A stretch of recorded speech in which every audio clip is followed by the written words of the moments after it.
Welcome to the Tech Talks Daily Podcast, where you can learn and be inspired by real-world examples of how technology is transforming businesses and reshaping industries in a language everyone can understand. Here is your host, Neil C. Hughes.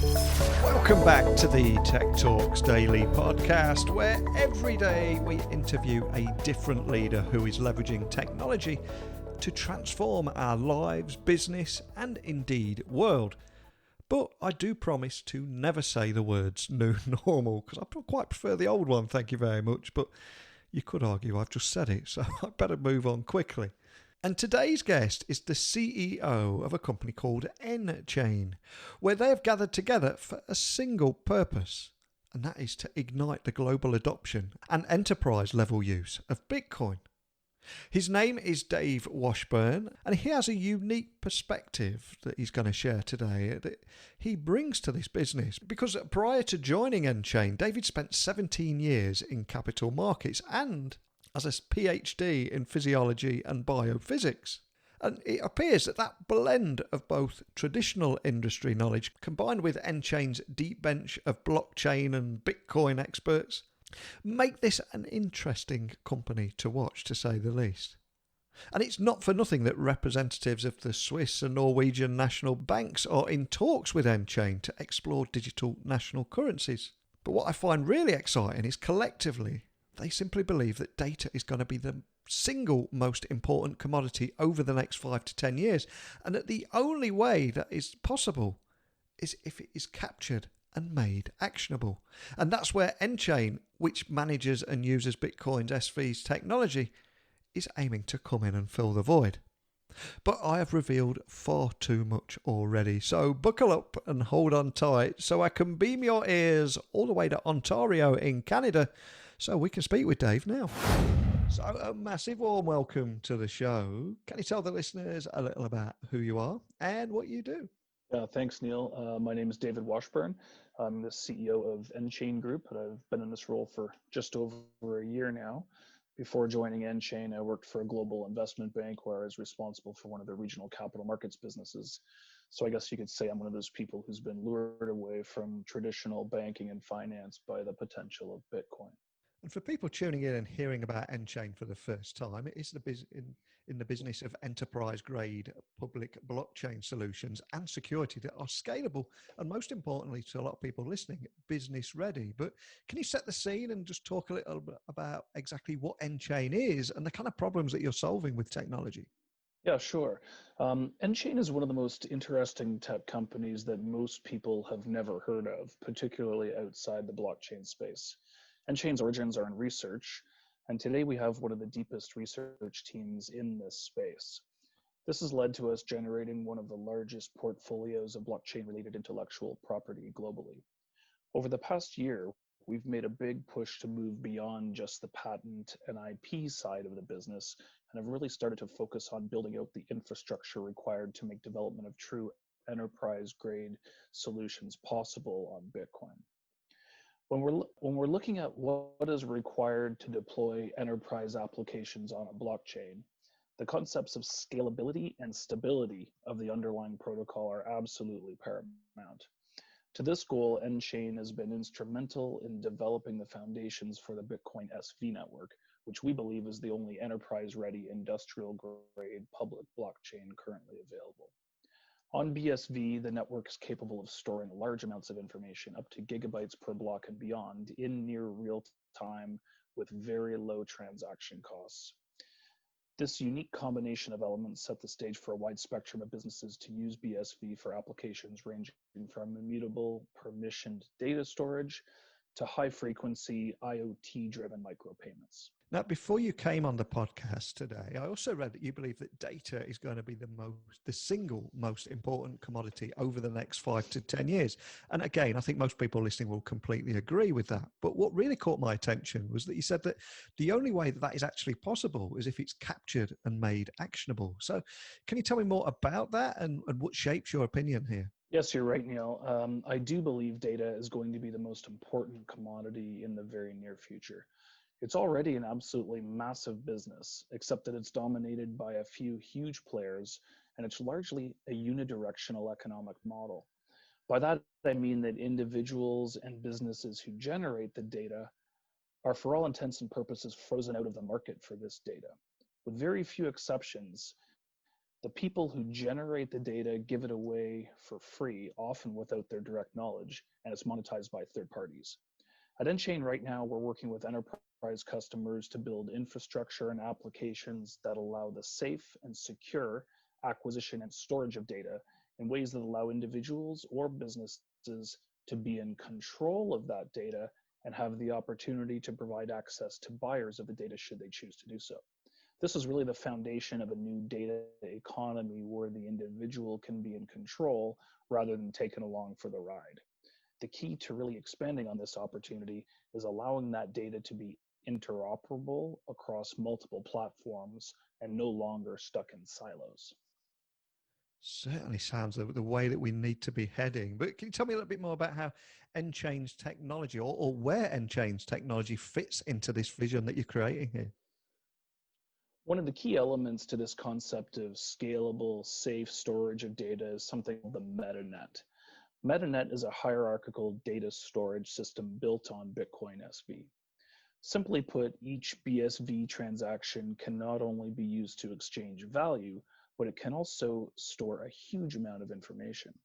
This information can be structured in a way that it is encrypted against public view and can be granted access to third parties on a permission basis. One example that's easy to grasp is the data generated from wearable tech, everything from GPS coordinates to heart rate. Through the combination of our IoT-related tech and MetaNet-based data structuring, it's possible to create a situation where individuals no longer give away all of that information, but rather get paid for releasing specific pieces of data to particular organizations or buyers of this data. We're actively working on some key projects in the healthcare space, for example, that build upon this concept. And like I said, before you came on here, I always try and do a little bit of research on guests. And I recently read that nChain boasts the largest team of blockchain developers globally and leading a portfolio of novel blockchain IP. Is that right? Is that correct? Yes, nChain has what we believe to be the largest team of developers working in Bitcoin. We have an incredibly experienced team of devs and engineers working on the infrastructure layers of BitCoin S.V. and a rapidly expanding team that are working on what I think of as the middle and upper layers of this stack. All in, we're just under 140 people at nChain, with just over 75 of those being dedicated, experienced Bitcoin developers. On the intellectual property side, yes, you're right. We have one of the largest portfolios of applications and granted patents in the blockchain space. We're well over 1,000 patent applications and grants globally. This puts us in the top 5 in blockchain-related patents, ahead of some big names like IBM and MasterCard. This sector is becoming really competitive, and the landscape is changing really quickly. The tech companies based in China are really aggressive, and we're now seeing the more traditional banking and finance companies put a lot of resources into research and IP in the blockchain space now. nChain was one of the early patent filers in this space, so we feel we have some really key foundational intellectual property. And one key point I'd like to make with respect to IP, our business model at nChain isn't to act as a patent troll. We're really focusing on using IP as a tool to enable building of successful enterprise-grade tools rather than blocking people with good ideas. It's a subtle but really important point. And just to bring everything to life that we've talked about today, do you have any examples or maybe use cases of actually how nChain is helping clients maintain that competitive advantage in business through this more efficient management of data? For sure, Neil. One of the best examples we have is the work we're doing with a company called EHR Data out of Fort Worth, Texas. The team at EHR have decades of experience in the pharmacy software space. They've seen huge technological developments and are key players in this industry. Ken Hill, the founder at EHR, is a real visionary.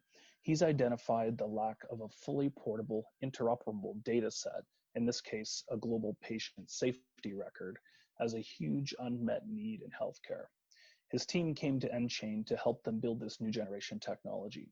We're working together with EHR to build out a proof of concept in this space, focusing around opioid prescription data in the US.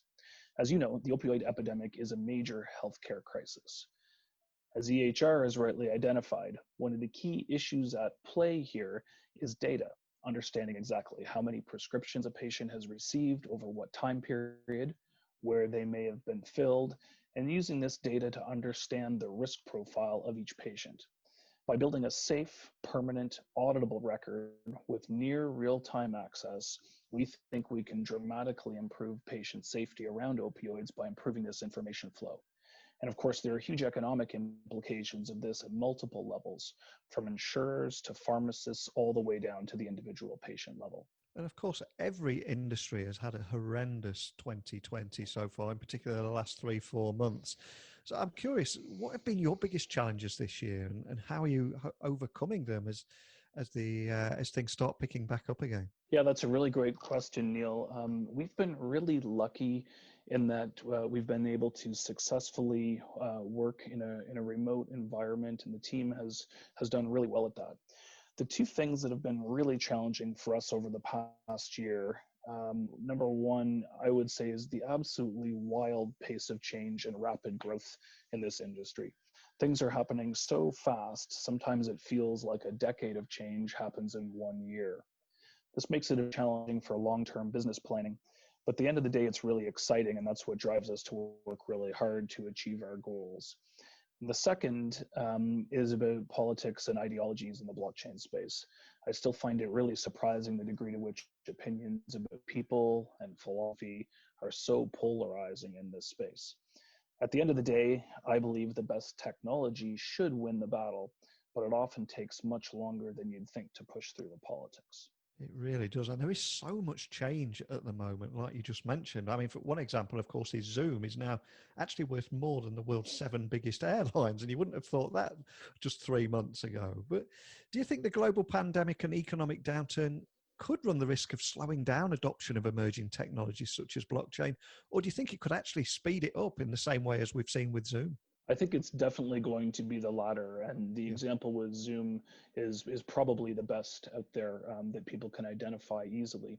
But as we've seen with Zoom and other remote collaboration tools, industry needs to adapt in a number of ways, and often we need a catalyst to do so. So this unfortunate global pandemic has been a massive catalyst for change in a number of different ways. As a result, we've been forced to really carefully examine how we function as organizations. We're seeing some really interesting developments in our business, and in many ways, we're actually getting better connected as individuals within that business, and we're certainly communicating more efficiently and effectively. So sometimes out of unforeseen adversity comes some positive changes for sure. And like we said a few moments ago, there has been a lot of changes, and it's no longer law to say when moon when discussing blockchain or crypto. But as part of any podcast, especially around Bitcoin, roadmaps and partnerships, etc., are always part of the course. So before I let you go, I've got to ask, what's next for nChain? I appreciate you probably can't share too much, but is there anything you can leave us with today? Sure. So I'll talk about some high-level things in particular. The next year or so is going to be a really interesting one for us as we continue our push from what I think of as the ideas and concepts phase towards one that is much more product focused. We're currently in the process of building the key tools that are required for enterprises to be able to build their core products on blockchain without requiring a team of in-house Bitcoin engineers. I think this is a really fundamental change and is absolutely imperative for real businesses to legitimately entertain building enterprise-grade applications on blockchain. The suite of platform services that I'm talking about is going to be an excellent foundation for businesses across all sectors. We really expect to see an explosion in demand for enterprise blockchain services and fully expect nChain to be in the center of it all. In terms of specific engagements or as you noted, not in a position to talk about company-specific or organization-specific deals, but we are actively involved in several discussions with international businesses as well as governments and central banks. So topics that are definitely front of mind for those organizations or places where we're working. Excellent. And for anyone that would like to keep up to speed with the news and developments over at nChain, could you point them in the direction of where they can find you guys where they can find you guys online, join your community, or just reach out and contact a member of your team. What's the best way of doing that? Yeah, I think to get a flavor of what we're really up to at nChain, our website, which is nChain.com, is a great starting point. And of course, we are on Twitter at nChain Global. For media inquiries, our good friends at 0 Trillion are a great resource to head to there. Excellent. Well, I love what you're doing here, and having an enterprise-grade public blockchain solution and security that is scalable and business-ready is so crucial, and what I think we're all crying out for right now. So I wish you the best of luck with your vision and this world where people, businesses, and organizations are yielding this significant value from a more efficient data economy, which again is almost feels like a utopia or promised land that we need to get to. So I'll stay in touch with you and continue to follow you on this journey. But more than anything, just a big thank you for coming on and sharing your story today. Thanks very much for having me. I appreciate it. If you go to the nChain website and their About Me page, I was struck by the inspiring tone of the message that they're delivering on their website. Because they state that their team is made up of 94 minds who are different from one another in almost every way, and consider themselves 94 people working together for the benefit of the 7.8 billion in the world. And they're quite proud of the fact that they come from different backgrounds, hometowns, and have different mother tongues and hold advanced degrees in disparate fields. And yes, they've all lived diverse experiences and carry varied ambitions. But despite all of that, nChain are united.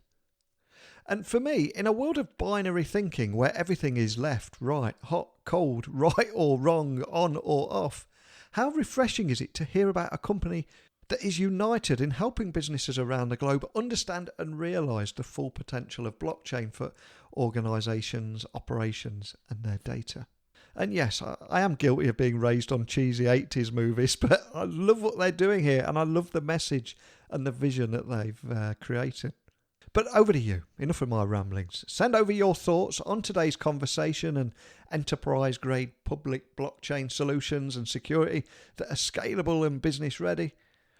Whatever it is, I want you to share your expertise, viewpoints, questions and experiences, or even pictures to come on the show. You can do all that by simply emailing me, techblogwriter@outlook.com. My social channels, Twitter, Instagram, LinkedIn, just look for me at Neil C. Hughes. And maybe we can all learn a thing or two together and finally lay to rest that binary thinking which seems to be perpetuated by the 24-hour news channels. But again, that's an episode for another day. So I will speak to you all again bright and early tomorrow. But a big thank you for listening. And until next time, don't be a stranger. Thank you for listening to the Tech Talks Daily Podcast with Neil C. Hughes. Remember, technology works best when it brings people together.